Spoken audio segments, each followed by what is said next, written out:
Welcome to the complete diminished scale workout. Sandra Sherman here. Greetings from Austria.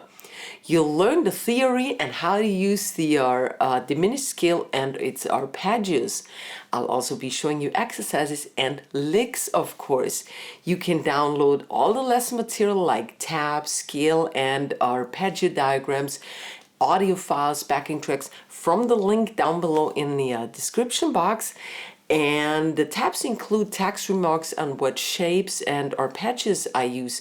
And now let's conquer the diminished scale, also called the whole tone halftone scale. Here we go.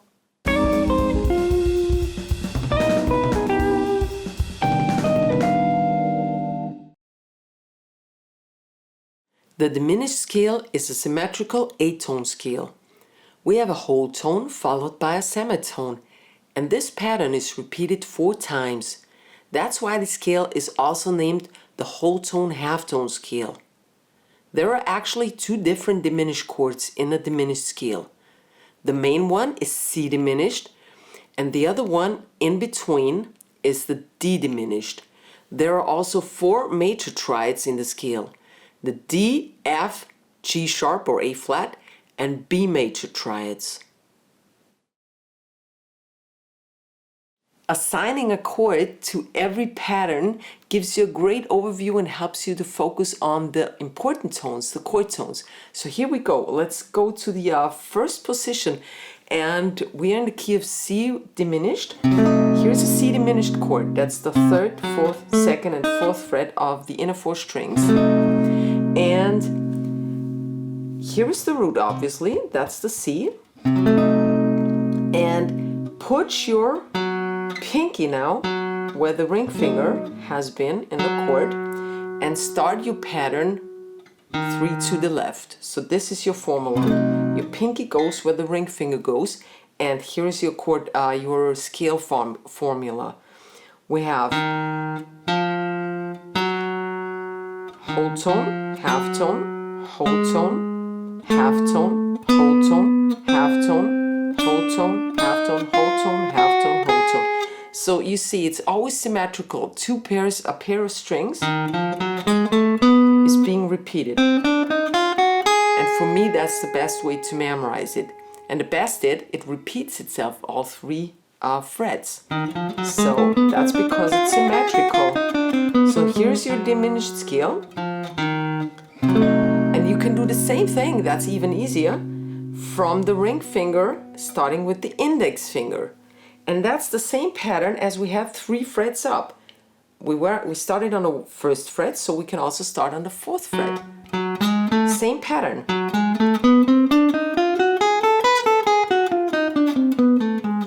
Here would be your root if you want to memorize that, but I memorize it by seeing the chord in front of me. So I start 3 to the left from where the ring finger was, or exactly on the ring finger with my index. And that's the pattern, all right?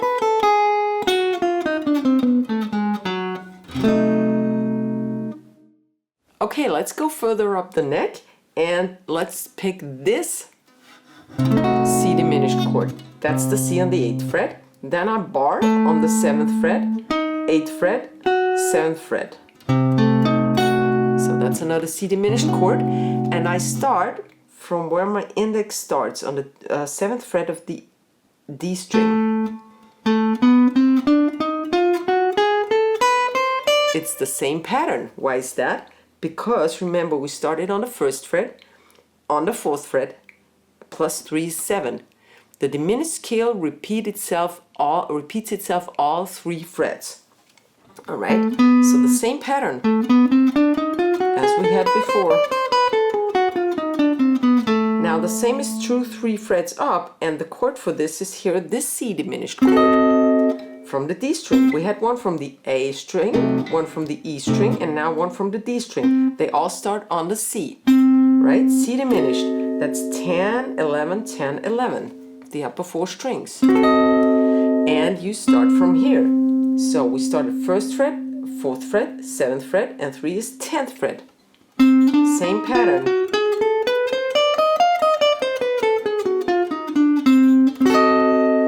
And those were all 4 positions over the entire fretboard for the diminished scale. I have starter packs for you people who want to get more into jazz. And each starter pack is dedicated to a specific topic and has 5 easy lessons from my YouTube channel with all the lesson material included for best value. So go check it out. I'll put a link up here somewhere and down in the description box. Check it out. Now here's how to practice this scale. You start on the 1st fret, play the scale up. Now remember, it's a symmetrical scale, repeats itself all 3 frets. You go up 3 frets and you play it descending. Up 3 frets, ascending. Here we go. And up 3 frets, descending. And vice versa. I have the link to the tabs with all those exercises and more stuff in the description box below in the info box. All right, and since the scale is symmetric, also the chords are symmetric. If you play this C diminished chord on the A string, the same chord, you get the same chord 3 frets up. 1, 2, 3. Always add up, do the math. If you start on the 3rd fret, this is your root. 3 and 3 is 6. Because some people count wrong, I realized some people include that. So they say 1, 2, 3, and then they end up here. Okay, so you start on the 6th fret, and now what you get is still a C diminished, but it's also an E flat diminished. And that's the fun thing, because let's look at the notes of this chord. We have C, a G flat, an A, and a E flat. Okay, so let's memorize this. I put it in correct order, okay? C, E flat, G flat, A. And here is the E flat, and it has the same notes, but just in a different order. Let's see, C, E flat, G flat, and A. Here we go, it's just a different order. Now 3 frets up, 1, 2, 3, we have the same thing. Now it's called G flat diminished, but you could still call it C diminished. It is the same thing. So C, E flat, G flat, and A. Here we go. And 3 frets up. 1, 2, 3. It's the same notes again. C, E flat, G flat, and A. Here we go. All right. And I told you there is a second. Did I tell you that? There's a second diminished chord in that scale. So we actually just have 2 pairs of diminished chords. Pair number 1, because the scale has 8 tones, pair number 1 is C, E flat, G flat, A, which are all the same chords, and the other one starts a whole tone above, and that would be D. That's also included in the scale, but it's not the tones to focus on. That would be D, F, A flat, and B, or a G sharp, depending on how you think of it, okay? And now let's check out the arpeggios and learn licks and the good stuff, okay? Like with the chords and the patterns, we want to assign chords and arpeggios together. So let's check out the first one. We have this C diminished chord here. And remember, the first scale was let's put the pinky where the ring finger was. Let's do the same thing. We start 3 to the left and play the arpeggio.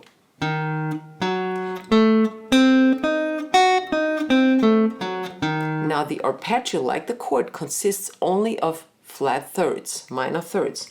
So it's always 3 tones to the right, or 2 tones, semitones, 2 frets, to the left on the next string. That's the formula, except for when we get to the B string, then it's not 2 to the left on the next string, just 1. So this distance is just 1 fret to the left, then 3 to the right again, and now 2 to the left. So 3 to the right or 2 to the left, except for the B string, right? Now let's start here on the ring finger, because we have a second arpeggio shape here. And this one goes like this: 2 to the left, 3 to the right, 1 to the left going to the B string, 2 to the left again, 3 to the right. Same formula, I just start differently, and that's why the shape looks differently.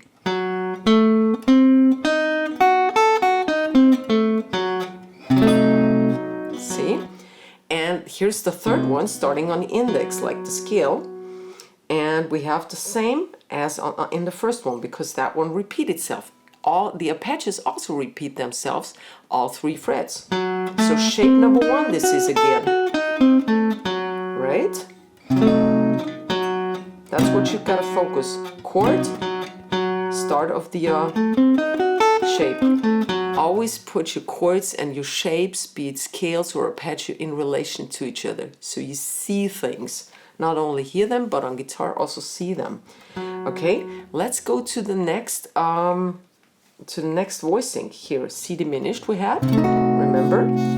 And excuse me, we start on the index, but we change over to the ring finger and play shape 2 first.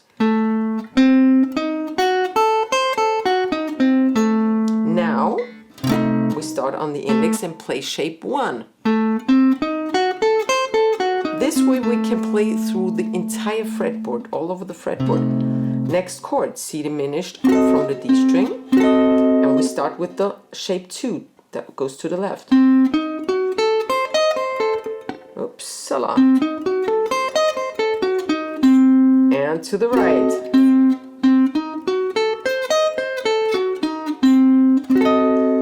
And we have another one until we get to that first fret again. And that would be, we didn't have this, well, we had this chord, but that's the inversion, right? I told you, they repeat itself, all 3 frets. So here we don't have the rooting bass, but on top here's the C. And now let's play to the left, shape 2, and to the right, shape 1, and we are on the beginning again.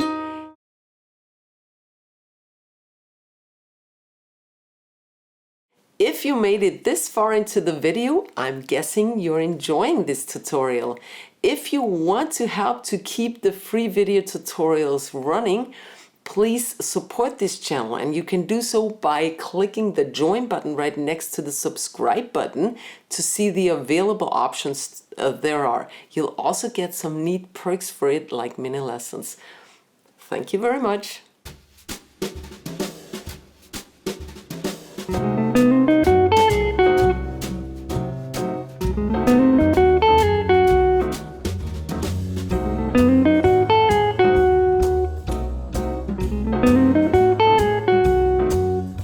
Now the recipe for lick number 1 is just playing a bit of the scale and then going into the arpeggio and adding some triplet spice into there. So I see my scale here and the arpeggio, and now I just mingle them, you know, into each other. I start with triplets in the scale, triplet, triple. Now I go into the arpeggio and continue with 8 notes. So triplet, triplet, 8 note, 8 note. All right.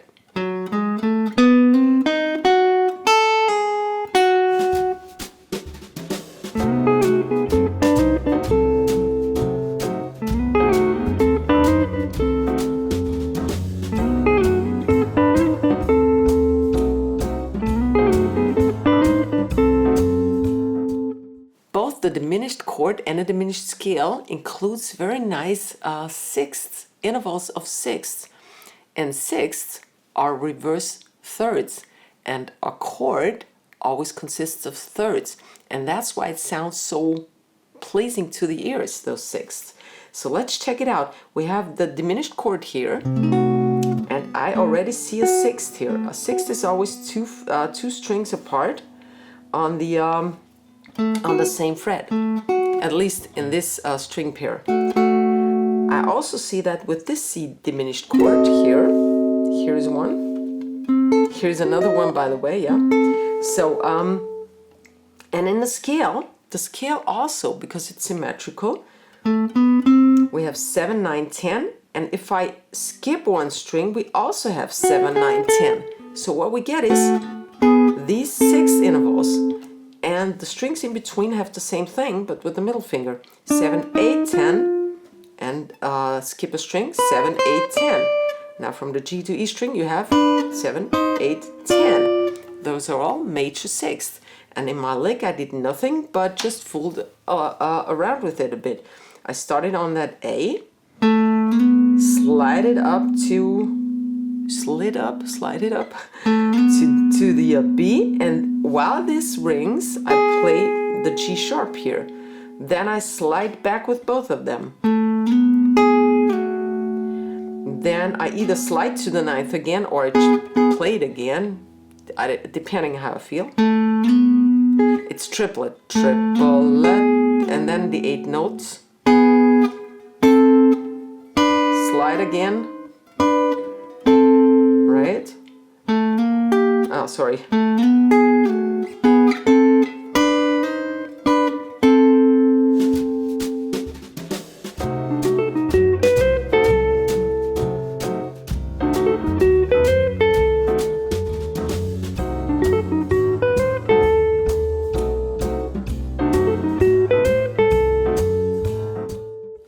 This one uses the triad, the major triads that I told you about in the beginning of this tutorial.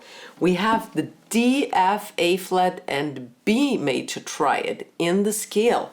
So why not use it? But those are not focus tones, so we need to end on focus tones. I start on the D major arpeggio. Then I go up to the B major arpeggio, that's an inversion. Here would be the root B on the 14th fret. We don't play that, we start on the third of the chord. Yeah. Then I slide up to the resolution. The C, obviously, is the resolution, and the A. That's part of the diminished chord. So, and I do that I start in triplets. 1 and triplet, 8 notes.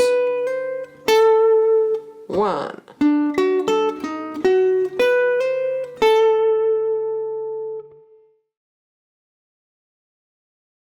A diminished chord has two functions. It can be a passing chord or a substitute for a dominant chord. Okay, let's check the passing chord situation.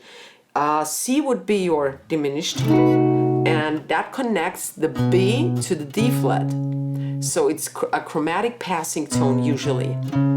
Chord usually, okay?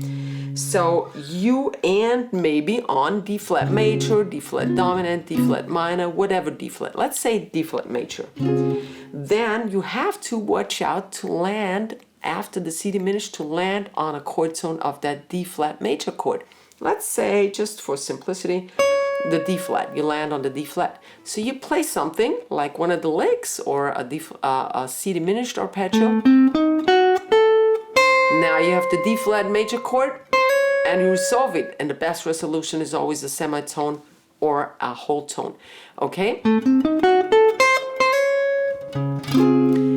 The next thing you could do, the next thing is a dominant chord. I have a video on how a diminished chord can substitute a dominant chord. Okay? That's a very important aspect because it's used all the time in jazz. So check it out. I'll put a link up here. And that would mean the C diminished would, for example, there are 4 ways it can substitute. But let's say it substitutes for B altered, B7 altered, or to be exact, B7 flat 9. That's the exact substitution. And a B flat altered resolves to E minor, always. Oh, sorry. And you can hear that also by playing the C diminished instead of the B, and it resolves, right? So then you may want to resolve to G, because that's a chord tone of E minor. Again, you play an arpeggio maybe, or whatever, in the C diminished scale, and you land on the G. You could even pass the chromatic in here. That sounds even better, adding a little chromaticism before the resolution if there's some space there. Okay, I hope you liked this video and it helped you. If it helped you. If it did so, please give it a fat thumbs up, share the love and the knowledge, check out the tabs and the lesson material from the link down below in the info box, and I hope to see you next week. Servus, Baba.